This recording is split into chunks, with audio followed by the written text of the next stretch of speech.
Shalom. This is Bishop Nathaniel of Israel United in Christ. I want to start off by saying thank you to all of our Booster Club members for your many donations and much more, your prayers. We visited faraway countries and strange lands. We've even spoken to dignitaries and were detained for spreading the glorious gospel in Cuba. The truth is that the descendants of the 12 tribes of Israel were scattered throughout the world. Help us on our journey as we continue to raise up the nation of Israel. 12 tribes worldwide. Join or donate today. Shalom.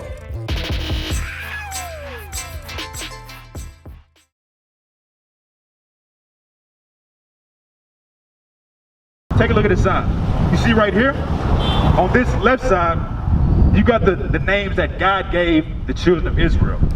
On this right side, these are the names they received once they was brought into slavery. So you said you was black, at this very first tribe right here, that lines up with Judah. So that is your actual tribe, that is your actual nationality. You are a Jew of the nation of Israel. All right, now what I'm about to do, my brother, I'm about to show you out the Holy Bible, proof, full proof, for one, that this is not the white man's book. And for two, Jesus is not a white man. He's a black man that looks just like you. And for three, the Israelites of this Bible is talking about us, not them fools over there in Israel claim to be the people of God. They are not the real Jews. All right, you are, my brother. All right, so I'm gonna show you. Read what you got. Deuteronomy. The book of Deuteronomy, chapter 28 and verse 15. Come on. But it shall come to pass, if thou would not hearken unto the voice of the Lord thy God. So, if you're familiar with anything about when Moses got the children of Israel out of Egypt, right? So they was dwelling in the wilderness for 40 years. And Moses dealt with God, and God told Moses to tell the children of Israel, you got to apply these commandments. So right now, God is saying, look, if you listen to me and do not do all the things I'm telling you to do, something's going to happen. Read.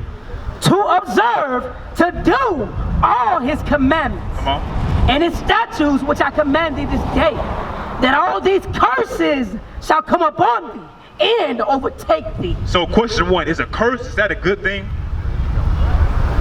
No, that's not a good thing, right? So God said, if you don't obey all of my commandments that I'm giving to you, my children of Israel, not everybody, the children of Israel, if you don't obey what I'm telling you to do, I'm going to put curses upon your people.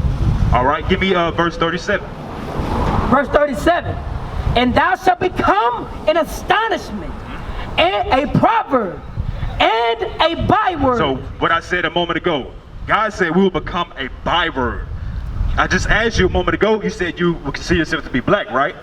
But the Bible says you are from the tribe of Judah. That is a byword we received in this land of calling us African Americans, or black, or Americans. You understand? That is a curse that God said will happen to our people. All right, read that again. And thou shalt become an astonishment. So he said we will become an astonishment. If you look on the news, when you see how people going to these so-called protesting to stop the police brutality, right? You see how people doing what? You see how people jigging, twerking, doing all these other manners of foolishness in a supposedly serious protest to stop police brutality. That is an astonishment. Like, why in the hell are people doing this stuff? We are trying to end the atrocities going on in our community, so quote unquote, with the Black Lives Matter movement, right? But they are doing all these astonishing things inside of the nations. God said that will be upon our people. You don't see the so-called white people in that protest doing those type of things. That's only us. All right, read on. And thou shalt become an astonishment, a proverb. A proverb. You know what a proverb is? It's like a wise saying, right? So a proverb for a black man is what? If you want to hide something from a nigga, do what? Put it in a book. Black people love what? They like the toe. They like chicken. They like watermelon. That is a wise saying that is known across the world. All right, read on. And a byword. All right, give me verse 16. So again, remember, what we are reading is curses that God said will be upon our people. What is that? Is that 46 for a sign? Yes, sir. Yes, sir. Give me that. So these curses are supposed to be on our people to help identify who they are today. So as you are listening, See if these things fit those people in the land of Israel calling themselves Israelites today, or if that fits our people, those people on this side. All right, read what you got. The book of Deuteronomy, chapter 28, verse 46. Come on. And they shall be upon thee. And they, the curses shall be upon thee. Come on. For a sign. For a what? A sign. Come on. And for a wonder. And upon thy seed forever. You see that? These curses were supposed to be on our people for a sign upon our seed forever. So, from back in the time where this was some odd years BC till 2020, you go into this Bible, read these curses from Deuteronomy chapter 28, verse 15 through 68, and see who that applies to today. So now I'm gonna give you the first curse that God gave to our people. How you doing, sister? I'm doing great. All right, so what we are doing, what I'm telling, what's your name, brother? Chris. So what I was teaching Chris, that we are the Israelites that the Bible speaks of. We are not African Americans, we are not niggas, we are not spics, we are not none of that. We are actually the sons and daughters of the living God, the one and only God, all right? So what we are doing, as I said to him, God gave us a particular set of commandments and laws to do. And we, as a nation of people, have broke those commandments. So what I'm reading is curses that God said he will put on our people for our disobedience. And this is going to help identify who the children of Israel are today. All right? Read on. Verse 16. The book of Deuteronomy, chapter 28, verse 16. Come on. Cursed shall thou be in the city. All right, stop right there. What is this project right over here? Dodge City. Dodge City, right? It's that's a nickname, right? It's Dodge City because of what? Because they be doing what? Dodging what? Dodging bullets. And who lives over there? Is a whole bunch of white folk live in those projects? No, our people do. God said what? Cursed shall thou be in the city. You think it's a blessing to live in a projects nicknamed Dodge City? No, that is not a good thing. So God said for our disobedience, Chris, and my sister Ray, how you doing, sister? So God said for our disobedience, God said, oh, where you gotta go? We're trying to teach you the truth according to the Bible. You got 5 minutes? Just 5 more minutes, trying to give you the understanding how to end all these gang violences. Huh? All right, make sure you contact us, sister. We got information, the website information, YouTube, Facebook, and all that. Look us up. So back to you, Chris. God said, curse shall we be in the city. So like I was telling her, these projects right over here is nicknamed Dodge City. That is not a blessing to live in a project that goes by that name. That is not a blessing, whatever. Read it again. Cursed shall thou be in the city. And wherever you go across any city in the United States of America, when you go to the worst communities, the worst conditions, who's living there? Our people. You see that? That does not fit anybody else. You can't go out east, go to the projects down and see a whole bunch of East Indians or white people living there. No, that's not happening. That's happening to our people. Why? Because we broke God's commandments. Read. And cursed shall thou be in the field. Then God said, cursed shall we be in the field. So take a look at this sign right here. What was we doing right here? Down here at this picture right here. Who was picking what? Picking cotton, picking tobacco, sugarcane field. God said, nah. God said for the disobedience that we had towards him, he would curse us in the field. So we were sitting there in those cotton fields, those tobacco fields, picking cotton, whatever, from sun up to sundown, barely giving a bottle of water to suffice our thirst. That is not a good thing, all right? You got to understand, the God, give me Joel chapter 2, verse 27. Just so I can make things a little more plain for you. Because God is our God and our God alone. Just like, do you have kids, Chris? You don't, okay. So say if I got kids, right? And they do something wrong. Am I gonna sit there and give them $100 just because they disobeyed me? No, what am I doing? I'm whoop their behind. So God is our Father, he's our God and our God alone, and he's doing the same thing to us. He said, at first, he said, look, if you obey me, I'm going to give you the whole world and all these nations as your servants. Then on the contrary, he says he's going to give us curses. So the same thing like we would do for our kids, when they do good, we'll do good for them. When they do bad, we're going to punish them, right? So read this. The book of Joel, chapter 2 and verse 27. Come on. And ye shall know that I am in the midst of Israel. So God is saying he's in the midst of Israel, the so-called blacks, Hispanics, and Native American Indians, as they are called today. Read. And that I am the Lord your God. He's what?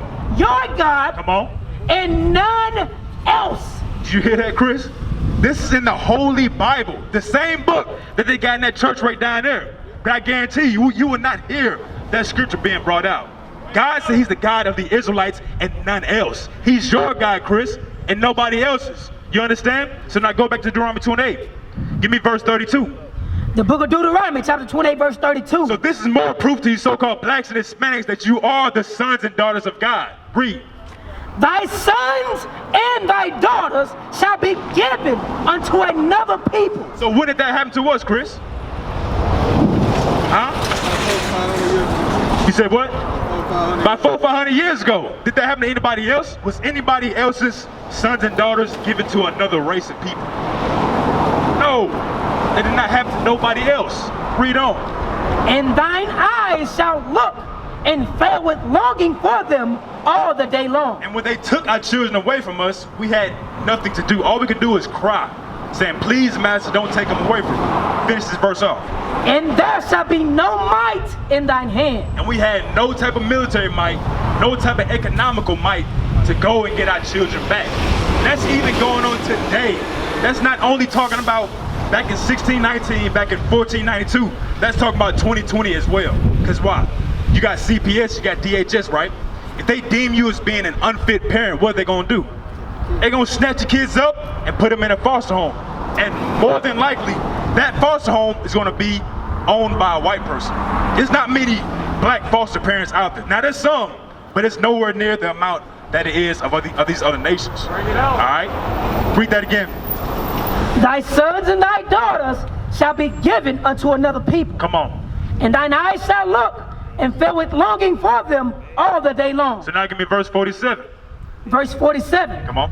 Because thou servest not the Lord thy God. So remember, Chris, because we didn't want to serve God the way he wanted us to serve him, not by the way we want to serve him, because we say, look, yeah, I'm going to go to church every single Sunday, but 6 days out of the week, shit, I'm going to be smoking weed, popping pills, hitting all type of different women, you know what I'm saying, getting them pregnant, not taking care of the children, you know what I'm saying, I'm going to make sure I'm gangbang, I'm clubbing, I'm doing this, that, and the third. But on Sunday, yeah, I love Jesus, I love God. That's not the way God wants us to serve him. We're supposed to serve him 7 days out of the week and come together in a holy congregation on the 7th day of the week, not Sunday. So we must keep his commandments every single day to the best of our ability. You know what I'm saying? Not trying to make any kind of excuse and say, oh, God knows God knows I'm a sinner. You know what I'm saying? God loves the sinner, but hate the sin, which that's not in the Bible. All right, but read on. Because thou servest not the Lord thy God with joyfulness and with gladness of heart. Come on. For the abundance of all things. Come on, what's going to happen? Therefore shall thou serve thine enemy. Oh, snap. God said for us not want to serve him for the abundance of all things, therefore he's going to make us serve our enemies. And we're going to figure out what enemy God is talking about. Because you might think God may be saying we're going to serve the spiritual demon Satan, right? No, we're going to show you that this enemy that God is referring to is a nation of people on this earth. All right, read on. Which the Lord shall send against thee. Come on. In hunger. In what? In hunger. So where do you go to get your groceries at? Kroger's, right? Do we own it? Who owns it? You say what? Some white folk, right? Read on. And in thirst. And in thirst. What do you like to drink?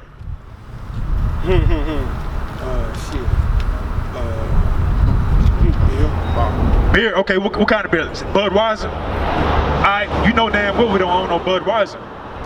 So God said we got to serve our enemies for those things. You said Kroger's, you say you like a little bit of Budweiser, but we don't own them things. We got to go to another nation of people who owns that to get those things. Read on. And in nakedness. And in nakedness. You can take a look at the tag on the back of your clothes. It's not going to say made in Dodge City. It's not going to say made in the hood. It's not going to say made by Brumman and them. It's gonna say what? Made in China, made in Taiwan, made in Thailand, made in Japan, India. All these other places, but not made by the black man. Even though we may have a name on that particular set of clothing, but still, they gotta go to the other nations to get those textiles to make the clothing, then to put their name on it. So then, even therefore, our own people who own these clothing lines still gotta serve their enemies. So your Jay-Z's, your P. Diddy, who else? All these other famous rap stars who own a clothing brand still gotta go to their enemies for want of all things, as it's gonna say. Read on. And in want of all things. And it said, and in want of all things. That mask that you got on. Everybody gotta go to their enemies to get themselves a mask to prevent themselves from getting coronavirus, right? You gotta go to, who owns some toilet tissue, a toilet tissue factory? Do we own a toilet tissue factory? No, we don't. We gotta go to our own enemies for some toilet tissue. If you want to pay, if you want to get your driver's license, who owns the DMV? The government. Do we run the government? No. If you want to get a marriage certificate, where we gotta go? We gotta go to our enemies in the one of all things, my brother. So what I'm telling him, that we are not no Negroes, we are not niggas, we are not spics, we are actually the children of Israel. We are God's chosen people. And it's high time we wake up and understand that and start acting like God's on this earth. Alright? Read on. And he. And who? And he. No, Satan. And he. The damn devil. And he. You hear this, Chris? It said, and he. So what we understand is that this enemy that the Bible is talking about is a person, is a nation of people on this earth. Let's see what this he has done to the children of Israel. Read. Shall put a yoke of iron upon thy neck. Who did this? Who did that, my brother? Who put these yokes of iron upon our necks? You see that? That's yokes of iron. That's yokes of iron. Who put that on our necks? You ain't gotta be afraid to say it. Huh? Europeans. The so-called white man, right? So God has been very, very descriptive of who that enemy was or is. So the enemy is not the Bloods and the Crips. The enemies is not the GDs and the Vice Lords. It's high times we drop those gangs and come back as a nation of people and repent and keep God's commandments. Because for far too long, we've been seeing the black man as another enemy. For far too long, we've been seeing the black woman as the enemy. It's high time we gather together under God's commandments, under being an Israelite, and understand we are not each other's enemies. All right, read on. And he shall put a yoke of iron upon thy neck until he have destroyed thee. And now it said until he have destroyed thee. So obviously we're not walking around with chains on our necks anymore, right? The Bible said they will come off until he have destroyed us. How do you know we were destroyed? What's your nationality, brother? I can't hear you. Black. You said black? You see that? God says you are a Jew. You are not black. That's how the so-called white man knew we was destroyed. Because we started calling ourselves black. We started calling ourselves Africans, African Americans. That's how he knew we was destroyed. Once we left away from our God's commandments. Once we started serving this image instead of an image that looks just like us. A Jesus that looks just like us. He knew we was destroyed once we humbled down to his religion. You see that, my brother? Read on. It's going to be even more descriptive of who this enemy is. Read. Verse 49. Come on. The Lord shall bring a nation against thee. A what? A nation against thee. From far, from the end of the earth, as swift as the eagle flyeth. It said as swift as the eagle flies. So this nation would go by the eagle. What is America's national animal? The bald eagle, right? God is being very detailed and specific who this enemy was that's going to do all these things to us. So guess what? Give me verse 68. Give me verse 68. Read what you got. The book of Deuteronomy, chapter 28 and verse 68. Come on. And the Lord shall bring thee into Egypt. Into what? Into Egypt. So right here, God's referring Egypt as being another place. You remember, what's your name, brother? You said Antonio? Okay. So God said he will bring the children of Israel into Egypt again. So God's not talking about the actual landmass of Egypt.